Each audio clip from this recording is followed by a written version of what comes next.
नमस्कार. जनगणना 2027 मधील HLO ॲप मधील 1 ते 34 प्रश्नांची उत्तरं आपण या व्हिडिओच्या माध्यमातून बघत आहोत. मागच्या व्हिडिओमध्ये आपण 1 ते 16 या प्रश्नांची उदाहरणासह सविस्तर माहिती बघितली.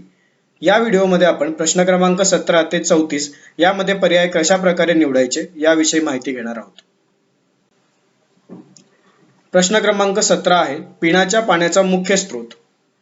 जर नळाद्वारे प्रक्रिया केलेले पाणी मिळत असेल तर संकेतांक 1 आपल्याला निवडायचा आहे. तर हे पाणी कोणतं असेल तर सरकारी विभागाने, स्थानिक स्वराज्य संस्थेने किंवा खासगी इस्टेट एजन्सीद्वारे कुटुंबाला प्रक्रिया केलेलं पाणी पाईपलाईनने जर पुरवलं जात असेल तर संकेतांक 1 हा निवडायचा आहे. जर नळाद्वारे प्रक्रिया न केलेलं पाणी जर मिळत असेल तर संकेतांक 2 आपल्याला निवडायचा आहे. तर हे पाणी कोणतं असेल? प्रक्रिया न केलेलं पाणी म्हणजे विहीर, बोरवेल किंवा ट्यूबवेल यातून मिळणारं पाणी आपण इमारतीच्या टाकीमध्ये साठवत असतो, पण ते पाणी प्रक्रिया न करता आपण घरामध्ये पाईपाद्वारे आणत असतो. अशा प्रकारचं पाणी हे संकेतांक 2 मध्ये आपल्याला भरायचं आहे. जर पाणी हे विहिरीतून प्राप्त होत असेल कुटुंबाला तर संकेतांक 3 निवडायचा आहे.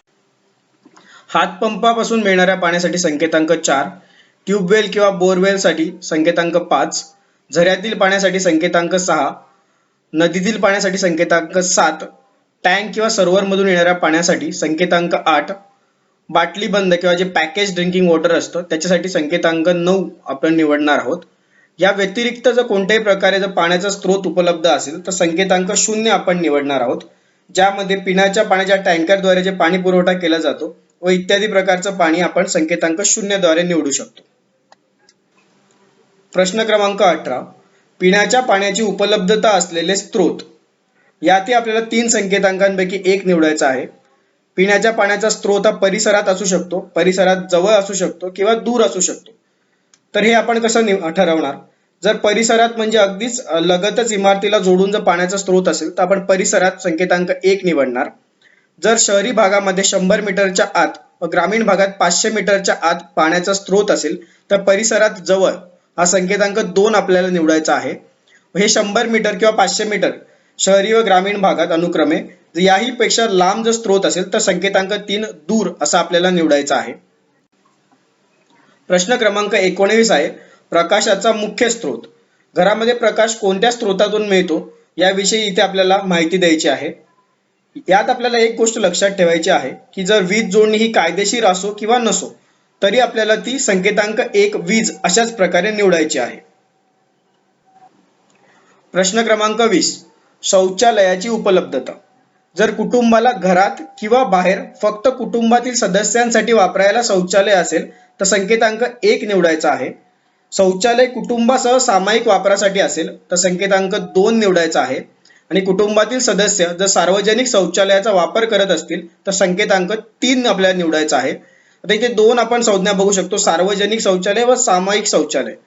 याच्यामध्ये काय खरा फरक आहे? सार्वजनिक शौचालय हे असं शौचालय असतं जिथे विनामूल्य किंवा काही शुल्क भरून कोणीही त्या शौचालयाचा वापर करू शकतं. पण सामायिक जे शौचालय असतं याच्यामध्ये 2 ते 3 कुटुंब जे ठरलेली असतात तेच फक्त त्या शौचालयाचा वापर करत असतात. त्याला आपण सामायिक शौचालय असे म्हणतो. प्रश्न क्रमांक 22 आहे, सांडपाणी सोडण्यासाठी जोडलेली व्यवस्था. तर आपले जे बाथरूम असतं किंवा आपलं किचन असतं तिथून जे सांडपाणी निघतं ते आपण कुठे सोडतो याविषयी आपल्याला संकेतांक इथे निवडायचा आहे. बंद गटारात जर सांडपाणी सोडलं असेल तर संकेतांक 1, उघड्या गटारात सोडलं असेल तर संकेतांक 2 व दोन्ही ठिकाणी न सोडता अनियमित पद्धतीने जर ते वाहून जात असेल मोकळ्या पटांगणात वगैरे तर आपल्याला संकेतांक 3 निवडायचा आहे. प्रश्न क्रमांक 23, परिसरामध्ये स्नानगृहाची उपलब्धता. स्नानासाठी जर स्वतंत्र खोली असेल तर ती संकेतांक 1 निवडायची आहे.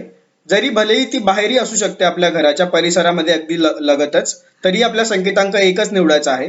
जर स्नानाच्या खोलीला कोणतेही छप्पर नसेल तर आपल्या संकेतांक 2 निवडायचा आहे. आणि स्नानगृहाची उपलब्धता नसेल तर संकेतांक 3 आपल्याला निवडायचा आहे ॲपमध्ये. प्रश्न क्रमांक 24 आहे, स्वयंपाकघराची उपलब्धता आणि LPG किंवा PNG कनेक्शन.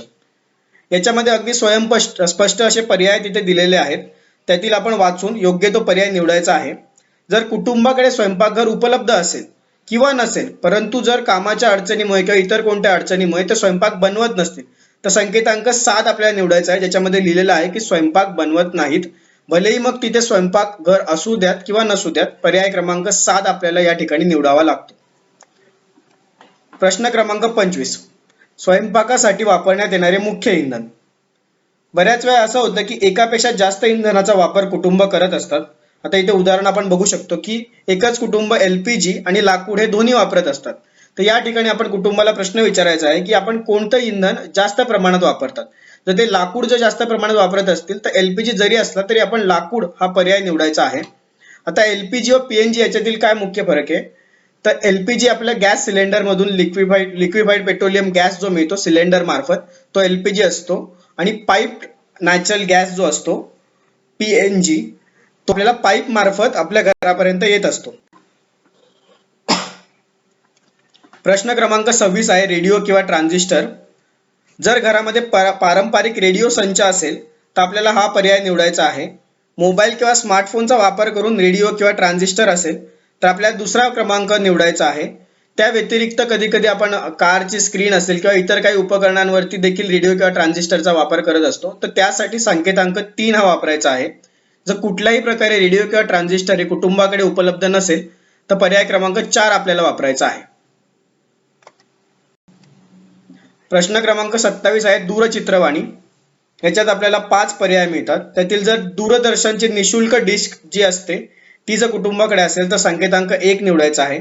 इतर DTH किंवा डिश कनेक्शन जर असतील, जसं टाटा स्काय झालं, टाटा स्काय, एअरटेल यासारख्या डिश असतील तर पर्याय क्रमांक 2 आपल्याला निवडायचा आहे. केबलची जर जोडणी असेल, लोकल केबल ऑपरेटर्स हे वायरद्वारे केबलची जोडणी देतात, त्यासाठी पर्याय 3 आपण निवडू शकतो.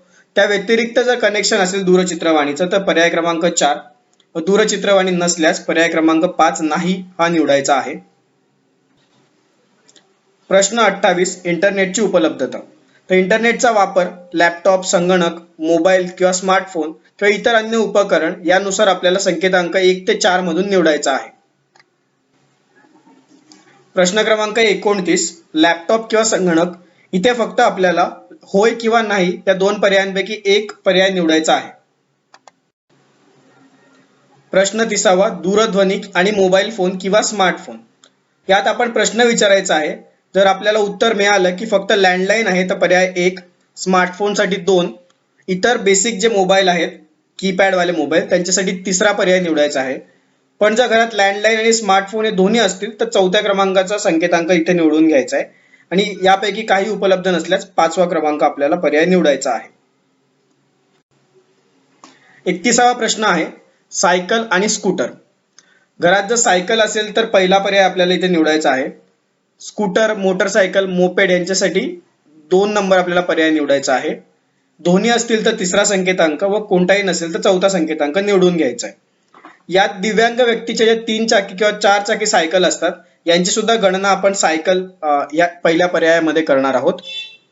आणि ही जी माहिती आहे ती आपल्याला उत्तरदात्याकडूनच मिळते. म्हणजे आपण गणनेसाठी जातो आणि घरासमोर जरी सायकल, स्कूटर या उपलब्ध असल्या, आपल्याला दिसत असल्या, तरी आपल्याला ही माहिती उत्तरदात्याकडूनच घ्यायची आहे. प्रश्न क्रमांक 32 आहे कार, जीप किंवा व्हॅन. इथे आपल्याला हो किंवा नाही यापैकी एकच पर्याय निवडायचा आहे. आणि कुटुंबातील कोणत्याही सदस्याकडे कार, जीप किंवा व्हॅन असली तरी ही संपत्ती कुटुंबाने धारण केली आहे असे समजून आपल्याला हो किंवा नाही हा पर्याय निवडायचा आहे. प्रश्न क्रमांक 33 आहे कुटुंबात सेवन केले जाणारे मुख्य धान्य. तर आपल्याला माहिती मिळताना बरीच माहिती मिळते की गहू, तांदूळ, ज्वारी, बाजरी, पण यातील कुटुंब जास्त प्रमाणात जे धान्य किंवा त्या धान्यापासून बनणारं उत्पादन वापरत असेल त्यानुसार आपण इकडे तांदूळ, गहू, ज्वारी, बाजरी इत्यादी एक पर्याय इथे निवडायचा आहे. सर्वात शेवटी 34वी एंट्री आपल्याला करायला येते ती मोबाईल क्रमांकाची करायला येते. तर इथे आपण कुटुंब प्रमुखच नाही तर कुटुंबातील कोणत्याही व्यक्तीचा सक्रिय क्रमांक इथे आपण एंटर करायचा आहे. जर एखादं बंद घर असेल किंवा रिकामं घर असेल तर आपण असा प्रयत्न करायचा आहे की शेजारील जे गणना घर आहे तेथील व्यक्तीकडून या बंद घरातील कुटुंबातील कुठल्याही सदस्याचा मोबाईल नंबर मिळवावा आणि रिकाम्या गणना घराला हा नंबर प्रविष्ट करावा. आशा आहे की आपल्याला 1 ते 34 प्रश्नांची उत्तर यातून समजले असतील व आपल्या शंकांचं निरसन झालं असेल. व्हिडिओ बघितल्याबद्दल खूप खूप धन्यवाद.